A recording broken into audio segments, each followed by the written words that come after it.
Hi, this is Marcus L., General Manager, Scoreboard powered by Clipped, and I want to walk you through exactly how to set up your ScoreboardLive tournament. Once you're in your coach portal, the first thing you'll want to do is set up your tournament. You'll go to the top right here where it says Create and click the Create button. The first important step is to make sure you fill in all the pertinent details. So you have the option for tournament or qualifying. For this example, we're going to do tournament. I'm going to name this Help Tutorial 1. We'll make the NCAA the host. Good for them.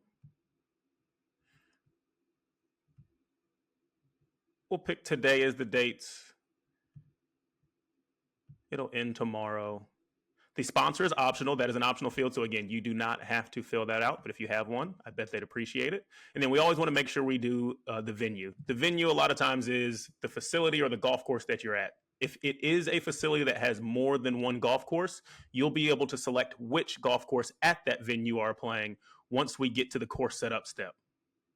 So for this, we are going to do a place near and dear to my heart. We'll go to Tobacco Road today. You'll want to make sure you pick how many rounds you are playing. We're going to go with 3.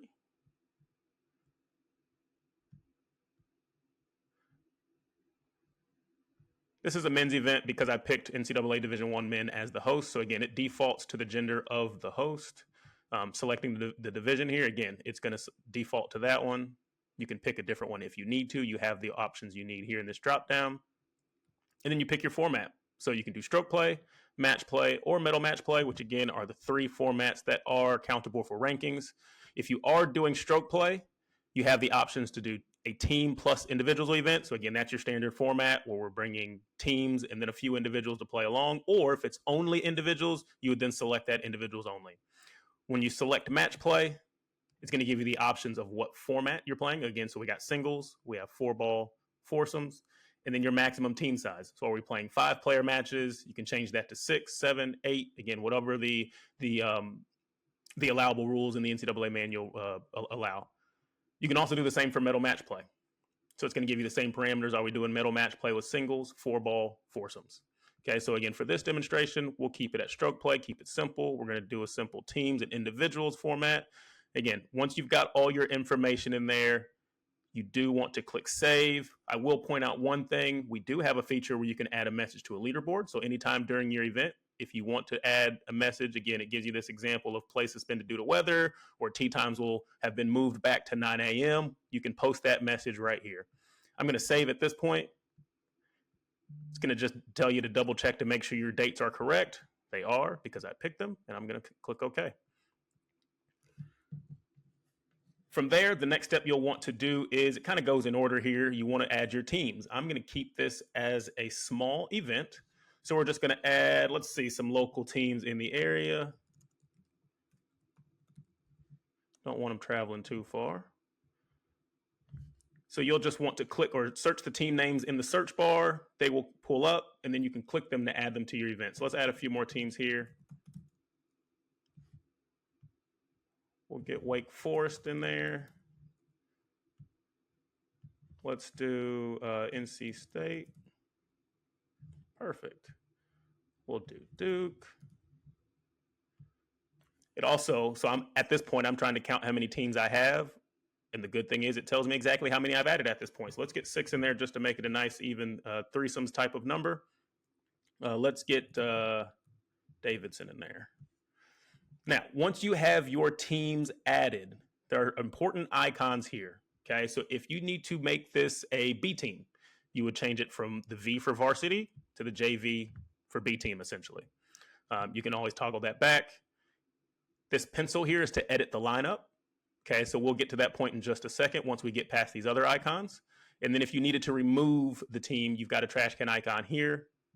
You've also got the trash can icon here to remove the entire team. Okay, if you need to add a B team, so let's say Davidson is bringing 2 teams in this situation, there's the team plus button, and boom, now you've got a B team. Designation A, designation B. If you need to add individuals, okay, so players only competing as individuals, you click the individuals plus button, and now you can edit and add however many individuals you need. Okay, so I'm going to remove the B team just to make it simple. So I click that trash can icon next to the B team. Are you sure you want to delete? Yes, I am. I'm going to add a couple more individuals just to make it easy to show you how we do that. You see this caution sign here as well. This is kind of a soft warning letting you know that you don't have any players in that lineup and that you need to add them in order to make tee times and to continue with scoring. So I'm going to start adding lineups. Again, just for this demonstration, you'll click the pencil here. In order to add lineups, you simply click the open dot here. That will fill. So I'm just going to go in order here. 2, 3, 4, and 5. As you can see, as I click them in order, it's now giving them a 1 through 5 lineup order. If you need to change, so let's say we need Will out, you just unselect Will and get the other Will in the lineup. Okay, if you need to make a lineup change as far as, okay, my 3 is actually in the 5 spot, you've got these up and down arrows to move them. So I need Will Davis in the 3 spot. I'm going to move him up 1. He's now in the 4. I'm going to move him up 1 more. He's now in the 5 or in the 3. If I needed Jackson back in the 5, I can move him down. Okay, so these up and down arrows, you can play with them to get the players exactly in what order that you need them. Once you've got the lineup exactly how you want, you click the save button down here. It'll take a minute to load, and then it should take you back to the team page. If you need to add an individual, so again, a player only playing as an individual, same process. You'll click the pencil here, and I'm going to add, let's add Joshua Stewart in there, and he's playing as an individual. You can see the IND designation next to his name now. And then again, always remember to go down to the bottom and save. So at this point, I have all of my lineups in. I've got all 5 players. It's giving me a check mark now to verify that those are all in. I've also got 3 individuals just to be able to demonstrate a little bit with tee times how to add individuals to tee times. And I am now ready to move on to course setup. Again, you can do these out of order. You can do your course setup first, and then obviously as you get your lineups in, you can add those as you know them. You do also have the ability, once you make tee times, to come and make lineup changes if necessary. You just need to make sure you edit, and then we'll show you how to sync those changes a little bit later. So I'm going to move on to the course setup part of the tournament setup by clicking the course setup tab at the top. Again, it's preset to the venue that I selected, so I'm click Tobacco Road. There should be tees available here, which are just kind of what are in our system. If the golf course you selected doesn't have any tees, please send that or click this button down here that says email support, and then you can send a request to add a set of tees. But the best way to go about it is, again, every tournament's a little bit different. You can select the closest that you're playing. So let's say we're playing it a little bit farther than 6,500. I'll select the Ripper tees here and add it. Then I'll click this edit button for round 1. And you can edit any of the yardages that you'd like. So let's say we're playing this one at 410. We're going to make this one a little bit shorter. Again, any edits that you need. 7 will be a hair longer, and so on and so forth. Let's do one more edit here. We'll go about 380. If you need to add time pars, this is what the time column is here. Okay, so if it's 18 minutes for the first hole, so on and so forth, it'll calculate your time pars. This will be super critical for when you start to do Raguzi sheets. If you need time pars on your scorecards, this will be where you would fill in the time par for each hole. Okay, I'm going to leave that blank for now. And the same here. If you need to edit a par, so let's say Tobacco Road is not the longest golf course, and we want to make hole 4 a par 4. We can do that. Okay, the important part is once you have your changes made, you'll click Save New Tee, and I'll name it. Typically, I like to name them after the golf tournament that I'm playing in or setting up, just so that it's easy to remember. And if I need to go back to it, I know I've got that set of tees or that yardage for that specific golf tournament saved in our database now. So we'll call this Help Tutorial. And then select a gender, not as critical, but it's a men's tournament, so I'll make it men. And then we'll click Save. Now, the good part is now, as you can see, we've got the Help Tutorial tees set up there. I can now go into round 2 and 3. And that will be available here in our drop down, and I can just select it right there. Let's say you're playing multiple golf courses or different golf courses during your tournament. So you set the venue as Tobacco Road at the very beginning. You also have the option here to search for a completely new golf course. So let's say we're going down the road and we're going to Pine Needles instead. or Pinehurst 2. That works too. We can add Pinehurst number 2 in there, select a tee, and we can set up a completely different golf course for round 2. Okay, I'm not going to do that. So again, if I don't want to save my changes, I can either click cancel or I can click this back button at the very top just to get me back to home base. You see how the changes did not save. It still says Tobacco Road. I'll click edit now again. And let's get the properties in there so that each round matches. Perfect. Click save and it brings me back to home base. I'd love to play that golf course one more time for round 3. And we'll click help tutorial one more time. Now that we have all of our tournament information in, we have our lineups, we have our course set up, we are now ready to make tee times. Okay, so for round 1 tee times, we want to go into our view groups. And the first thing that'll pop up is essentially to set your parameters. Okay, so the start date is today, so I'm going to keep that at September 18th. Here's the important part with your group sizes. If you are playing or setting up a tournament that plays in mostly foursomes, but you have a couple threesomes at the end of your tee sheet or in the middle of your tee sheet or at the beginning of your tee sheet, you'll still want to select your max group size as 4s because, again, your biggest group is going to be 4s. For this particular instance, I'm just going to keep it simple, make them all 3s. Your start type. So we have the different options here. You can do a 1-tee start where everybody tees off of 1 or 10 or whatever hole you decide, a 2-tee start if you need to do split tee, or you can do your shotgun start. For this demonstration, let's go ahead and do shotgun start since that's one of the more complicated ones. And then I'll show how to do just a kind of standard 1-tee or 2-tee start a little bit later. Okay, so after you've selected your start type, we're going to do shotgun here. I'm going to do my start time at 8 a.m. Do I have any groups starting on the same hole? Sure. We'll put a couple groups on 2, or sorry, on 1. We'll double up on 3. We'll double up on 5, just to show you how these A and B pairings work. Okay, so I've specified what holes are going to have multiple groups. Again, when we talk about multiple groups, we're talking about A and B groups. Now, here's the important part to not miss as well. Once you've said how many groups are going off of each hole, you'll want to select a tee off order. Typically in college golf, from what I've seen, you put your you want everybody in lineup order 1 through 5 in a shotgun start. In order to make that work from a shotgun start standpoint, you want it ordered B's to A's so that when it attaches to the tee sheet, your one player is in the B group, meaning they go off last. Okay, and I'll demonstrate that as we start to attach teams and players to the tee sheet. Okay, so I'm going to click save once I've got all my parameters in there. And then there's my tee sheet. Okay, so once you are in this screen, you can see your start times here. You can see your starting holes here. So it's got my double ups with the B groups listed first here. It also, again, 3. I think 5 was the only other hole that I had doubled up. And then the rest is that. Okay, so once we've got our all of our information correct on the left side, we are ready to start adding teams. It is the first round. So we don't have a seeding necessarily from a score standpoint. So it's going to pull up team names. Okay, so I'm going to put Duke in there. Okay, so we're just going to that drop-down menu where it says select team.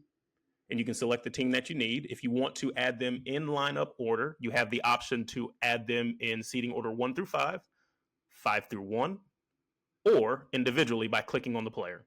Okay, so for this instance, again, we're going to have our ones go off first in this shotgun, or in the B groups, I should say.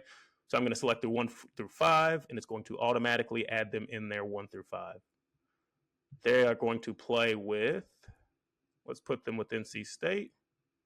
If I wanted to select an individual player, let's throw Michael Vick in there, one of my favorite names in college golf. And you can see it selects him individually, and he's in that tee sheet. But oops, I made a mistake. I really wanted in 1 through 5. You can click the X if you need to remove a player from the tee sheet.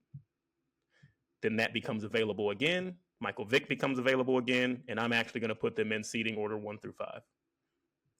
Same thing, let's add one more team in there as we fill out our tee sheet. We'll throw NCA and T in there, and I'm going to list them 1 through 5 as well, and then keep on going down. We'll get Davidson in there 1 through 5.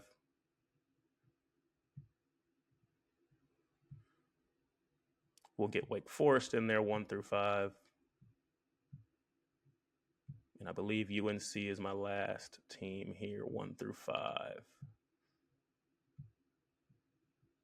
Let's say we made a mistake and we've got the wrong teams playing, or the wrong teams in the wrong groups. So I need to remove Duke and replace them with North Carolina. You can go to the very top here and click the X next to the team name. And that one's gone, that one's gone, that one's gone, that one's gone, and that one's gone. So now all of those Duke players are available. I'm going to do the same exact thing for UNC. And now that they are not already added to the tee sheet, they become available. I'm going to put Duke in here now in 1 through 5 order and do this exact same thing at the very top. Let's add UNC in there in 1 through 5 order. Again, just showing you how you can move teams around if needed. Okay, and then very similarly for your individuals. I've got 3 open spaces here for my 3 individuals. So I've got a Duke University individual, I've got the NC State individual, and there's one more in there from Davidson. Again, it'll let you know when you select the player here. So we're going to select our select player drop down. They've only got the 1 player, so we'll select Daniel Choi. We'll select Joey, and we'll select Joshua. Okay. Now, we do have an interesting situation here where we have more cells than we need. Good thing is we have a remove button because we don't need all of those holes. We've got a small tournament. So we're going to go remove, remove, remove. And you can see how those holes are being deleted, or those starting assignments are being deleted. So now I've got the tee sheet that I want. Again, if I needed to add a group, you've got add group at bottom, and I can add a group if you need to add a group at the very bottom again, but I'm going to click remove because all my cells are filled. And then very much the same on the very right. We've got currently 3 columns because we're playing in threesomes. But if I needed to add a player in there, I can go to the far right and add one here. Okay, but I do not need that. Once you've got all of your players or your teams and players in the correct spots, that is when you'll want to hit save. Okay, we want to make sure we're saving complete tee sheets, not incomplete tee sheets. Okay, so I'm going to save. I'm going to get a request successful, and now my first round tee sheet is complete. You can click back into view groups, and there's our tee sheet. All of that in there just as I created, and we are ready to rock for round 1. For future rounds, if you need to make tee times based on score, I'm going to do that with an event here in round 4. Okay, so when you click on a round that is after round 1, again, where you can see based on score, it's going to give you a couple different options. So I'm going to click on round 4, view groups. And this screen will pop up. Okay, so select an option to set up your tee sheet for the upcoming round. You have the option to create a new tee sheet, which is what we demonstrated before. You can copy a previous tee sheet. That would be the case of, let's say we're playing 36 holes on a Monday, and round 1 is the exact same pairing as round 2. You can copy that previous tee sheet and then just edit your times. Or I'm going to create a tee sheet template in this situation. Okay, because what I want to do is put team 1, team 2, team 3, etc. on the leaderboard based on score without knowing who those actual teams are at the moment. Okay, so I'm going to create a tee sheet template. Same parameters as before. I'm going to keep those dates as is. Our group size is going to be 3s. I'm going to make this simple here and make it a 1 tee start. Everybody's going to start on hole 1. Our start time, again, is going to be 8 a.m. And then something different from shotgun, right? It's going to ask you what your intervals are. So that's always custom to you. You just make sure you type in what you need. We're going to do 10-minute intervals here. Okay, and then from there, we're ready to save and next. So at this point, we have all of our details on the left. Our starting holes are 1. We've got an 8 o'clock start time and 10-minute intervals. And now we just need to add teams. Again, different from what you've seen before. Instead of team names, we now have team seedings based on score. So just for time's sake, we're going to add team 1. Again, player order, we're going to do 5 first, as we traditionally do in college golf when we have tee times. We're going to send our 5s off first. Let's do team 2. So we now have every team and player on the tee sheet based on their seeding. Again, traditionally in college golf, you'll have the best team going off last, but just for this demonstration and for time's sake, I went ahead and put team 1, team 2, and team 3 off first. And then at the very end here, you see, don't get dizzy as I scroll, that we've got our individuals as well. Again, when you're adding these individuals, it'll let you know which ones you already have selected and who's available. But I've added all 12 individuals here as well. Okay, so once I have this tee sheet template saved, I'm going to click save. Again, just to save my work, it's all filled out. Click save one more time here. It'll take me back to the main page, and then I'm going to click right back into view groups. And this is where I will auto-populate my tee sheet. Okay, so this red button at the top to click auto-populate tee sheet. The tee sheet will be populated based on the current leaderboard. Please ensure all scores are updated before proceeding. I will confirm. And there we have it. Okay, so now I have an auto-populated tee sheet based on scores. Everybody is in there, and you are ready to rock for, again, a round based on scores. I'm going to make sure I click save. Never forget to click save. Save is never going to hurt you. And then request successful, and we are back to our home page. We are now back in our tutorial event, and we have created tee times for round 1. So now we want to set up our live scoring for the first round. To do that, you'll click the obvious sign at the top that says live scoring. I actually need to order live scoring first, and you can do that by clicking right where that drop-down menu is there. You have the option to do Scoreboard Live or integrate with Leaderboard King, but we're going to do Scoreboard Live because that's this demonstration. It's going to give you these check marks to let you know that you have completed the steps necessary to begin your live scoring. Okay, so we've got our teams, we've got our course set up, we've got our T groups. So I'm going to click into round 1 live scoring setup. Okay, at the moment, it defaults to paperless scoring, but by the time you're probably watching this video, we will have changed that. But you need to make sure that you select which option you will be doing. And let me explain what each does. Okay, so paperless scoring means that every player is responsible for logging in. And when they sign in, they will be assigned another player's scorecard to mark and then attest. Okay, those scores are official, and they must attest at the end of the round in order to move on to the next round. Okay, the purpose of this scoring method is to take place of the paper scorecard, again, why we're calling it paperless. And again, this is a very popular method. The next one is player walking scoring, very similar to volunteer walking scoring. But in this method, one player logs in per group, and just that one player is responsible for entering scores. And it is unofficial. They'll still have paper scorecards. They'll still go to a scoring tent. They'll still verify scores that way. Very much the same for volunteer walking scoring. So whether it's a parent or you actually have volunteers out there, they will get a code, score for one group, and walk along with that group. For Greenside Scoring, you have the option to set volunteers at certain green sites throughout the golf course that you can determine, and I'll show you how to do that in just a little bit. And then those scores will then take in scores for the holes that they had previously. So if you have scores on 3, 6, 9, 12, every 3 holes essentially, the score on hole 3 takes in scores for holes 1, 2, and 3. The score on hole 6 takes scores for holes 4, 5, and 6, so on and so forth. Okay, so let me show you how this works here. So I'm going to just, for sake now, we're going to start with paperless scoring, and I'm going to click begin live scoring. And then that will produce my access codes. Okay, so when you're doing paperless scoring or player walking scoring, it's going to produce team codes. Okay, this can be distributed to each coach the night before. You can say, hey, Duke, you all are responsible for scoring the next day. Players will log in using this 6-digit code, and then they can begin scoring from there. I will explain or show how that login works from the mobile device in the next part, but that's how this looks from an admin standpoint. Because no scores are entered yet, you do still have the option to change your live scoring method. Okay, so let me show you what player walking scoring looks like. This isn't going to show you much because it's the same thing. When I click this, you're still going to get team codes. Okay, so for player walking scoring, you still hand out codes per team. If I were to do any of the volunteer scoring methods, when I click sync changes after I've changed my scoring method, I now get one volunteer code. Okay, and very the same for Greenside. Okay, as I click Greenside here, you can see this other tool here pops up, and essentially you need to check which holes you will have Greenside scores. So for this sake, 3, 6, 9, 12, 15, 18, but you can check whichever ones you want. Okay, I'm going to sync changes here just so that locks for me. Okay, now let's explain the sync changes.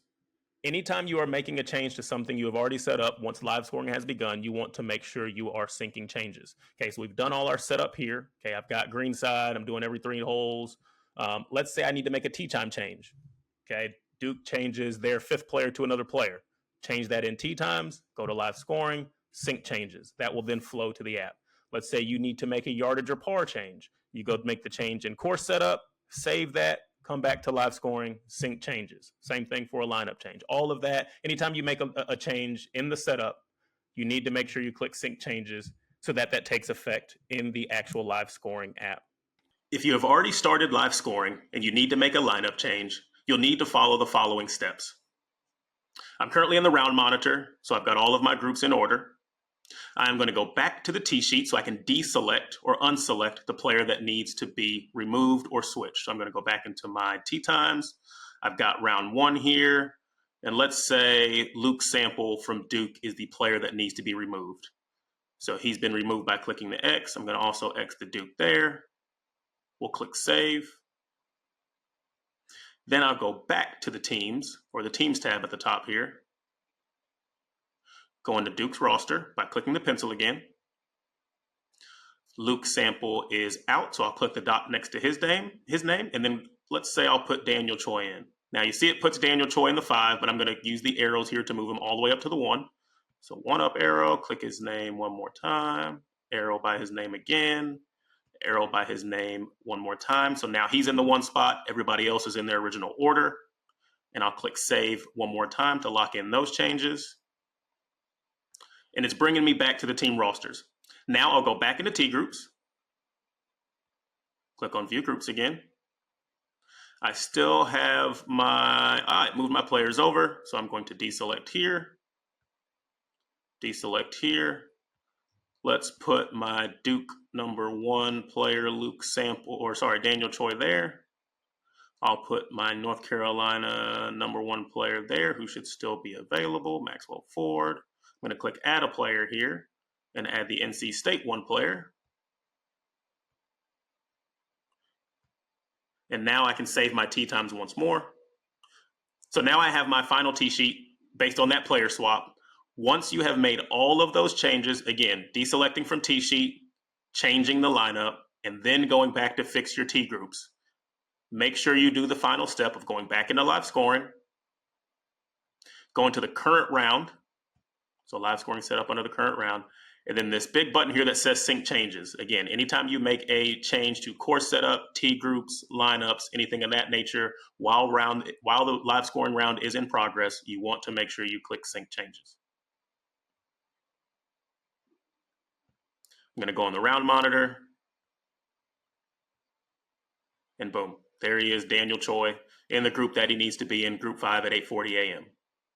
Once you have your live scoring set up with the method that you're going to be using, you can then do printables for your volunteers. And we have both options in here. So I'm going to go to printables at the very top here. And then for round 1, you would either click your volunteer Greenside scoring sheet. That will be for your Greenside scores. They'll get a list of the players in each group and blanks for them to fill in scores as those players come in. And then very much the same for your volunteer group sheet. Again, you wouldn't probably want to give these to the players as they've got enough going on. But the volunteer group sheet would be essentially a 1-page sheet of a scorecard with all 3 players on there, their tee time, and then you can fill in the scores like it's a scorecard as you are scoring with your group. If you are a player or volunteer that is going to be scoring, you'll want to download the ScoreboardLive app that is in the Google Play and Apple Store. Okay, and you'll click on I am player or volunteer at the very top here. I've got my 6-digit code from the login earlier, which is, or from the admin earlier, I should say, 6ZZNV1. Perfect. We are stroke play, volunteer. We've got a bunch of 8 a.m.s, which is exactly what we set up. Okay, so let me go one step back. It's just showing that we are in round 1 stroke play of the tournament we are currently scoring. It's then going to pull up the tee times available. Okay, and as a volunteer, you just need to make sure that you are selecting the correct tee time. If you were a player logging in with the school code, you would see your name immediately because you would check in. It would show the players on your roster. You click your name, and then you will get to your tee time information. Okay, so for volunteer's sake, I'm going to click group 1. It verifies that, hey, these are the 3 players you are scoring today. And then in the bottom right, in the very bottom, I'm going to start round. Gives you a little warning message just to confirm your group. And I'm going to click start round. From there, it starts with a plus symbol next to each player, and then hole 1 kind of along these dots at the top. In order to enter a score, you click the plus. The par of the hole shows up, and then you can go minus or plus. to get to the score that you need. So for this sake, Maxwell has made a 4. We got a par for Cade, and Javier, he's made birdie as well. Okay, once I have all 3 scores in there, I can click record hole, and that's going to take me to the next hole that I need to score. Okay, and then same process. We're going to add our 4 in there,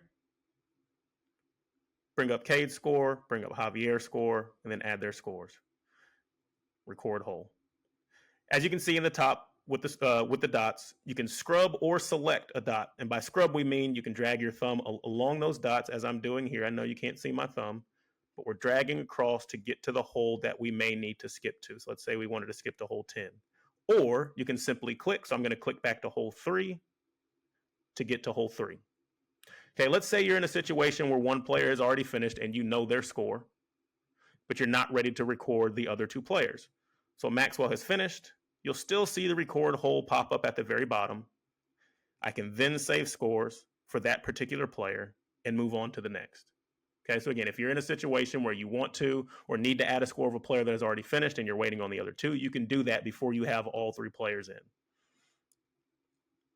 In the top right, you do see 3 dots. This gives you the option to view the scorecards for round 1. Okay, so these are the scorecards for all 3 players and the scores that they have entered or that have been entered for them. Okay, you can see the 1 score that I've put in for hole 3 for Maxwell, but the other 2 do not have a score for hole 3 yet because I have not recorded those. Once you get all scores in for all 18 holes, the finish round button at the very bottom will highlight just the same as the record hole button did, and then you'll be able to finish your round. To manage scores in round, you'll want to use this tool here that we call the round monitor. So we'll click on view round monitor, and you will see we've got the scores that we entered from the mobile device in this round monitor. Okay, a couple things. Again, these are the really neat, really cool tricks and important tricks that you'll need to know as you are administering your event. While the live scoring is going on, you can make a score edit directly from the round monitor by simply clicking into a hole for a player. Let's say he made 4 there. Click out of it. Now it's saved the 4. I need to change it back to a 3. I can do that. Okay, it's even color coded again so that you know whether they're making birdies, pars, bogeys, whatever. Okay, let's say a volunteer forgot to add a score. I can still click into it, add the 4, and there's his score for that hole. Okay, so you can manage just about anything and everything from a score standpoint directly from the round monitor. It's listed in tee time order so that you can kind of see, okay, are any groups behind? So if you're seeing that group 1 here has scores through hole 6, but group 2 right here has scores through hole 8, you know that something's going on with group 1, and maybe we need to contact that player or volunteer because scores are behind. Okay. If you are doing player scoring, these check marks will indicate whether or not the player has checked in or which player is doing the scoring. Okay, so that will be an important piece if you're doing player scoring or paperless scoring. Lets you know who has checked in.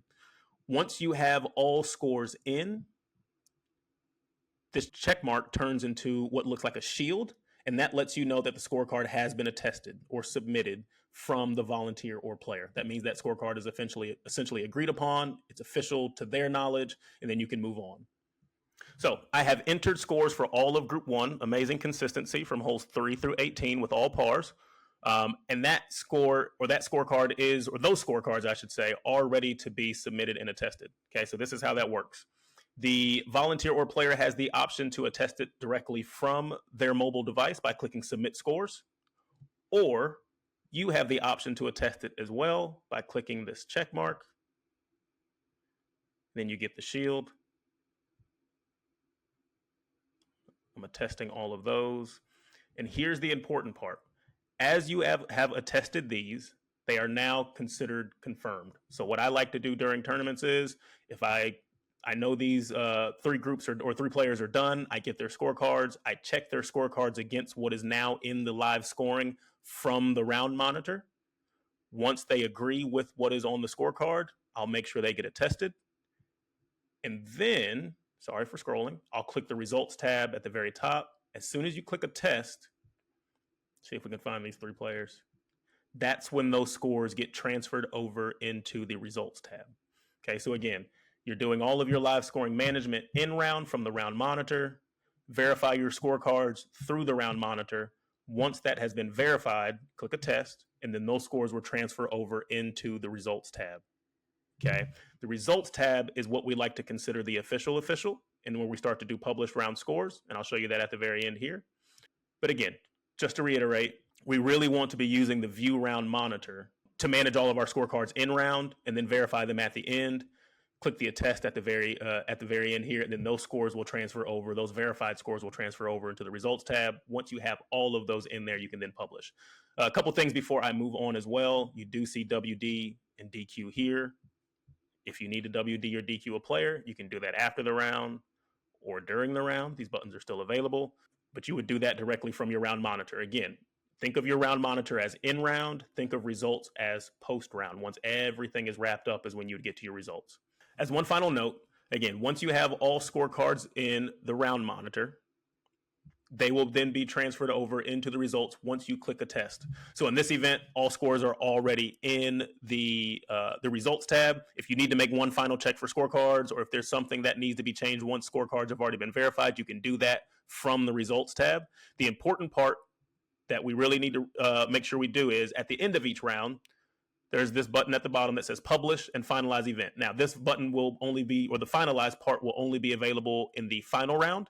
The other rounds, so for example, round 2, just says publish round scores. It is extremely critical that at the end of each round, we click publish round scores so that that final draft of scores is then populated to the main website. This is also what triggers that your event gets included in rankings. So even though we've already got scores in there, please click the publish round scores as well. And again, in that final round, publish and finalize event so that your event can be included in the college golf rankings, can be included in WAGR rankings, so on and so forth. Again, the publish round scores at the very end is very, very critical. If you need to make any changes in here, you can change a score. Just make sure you click save all and then publish again. As one final thing, as you wrap up your tournament, we do have a Printables tab in here. You'll click Printables, and this is where you'll get kind of your round results, some core stats, etc., right? And some pre-tournament things. So we've already talked a little bit about our Greenside Scoring and volunteer scoring sheet. You can print out a simple Tee sheet here as well with school logos. Looks really great. If you need to print scorecards on scorecard stock, we do have a scorecard template that prints off two scorecards per sheet. A Raguzzi sheet as well for rules officials. Again, it helps with pace of play if you have pace of play for your event. Then you also have a round report and round results. Your round results are going to be the actual results of your tournament. So your team leaderboard, your player leaderboard, all of that stuff. And then your round report is going to be your core stats. Okay, so how did the par fours play, par threes? What were the hardest holes on the golf course, the easiest holes? How many strokes per or on average did it play over par? Things of that nature. We also have scorecard labels as well. So a lot of tournaments do like to have pre-made tournament scorecards, but just need to put the tee time information on the scorecard and stick those on those. This is your typical Avery Inkjet 5160 or 8160 are the two that I'm familiar with. It prints on that kind of label. But again, all of those things at your disposal under your Printables section. So make sure you're checking your emails. That's a great place each week where we will send out user guides, updates on features that are now in the coach portal for your events and other features. And then if you have any questions, you can always reach out to myself or Carolyn through support@clipped.io. Thank you, and we hope you have a great event using Scoreboard Live.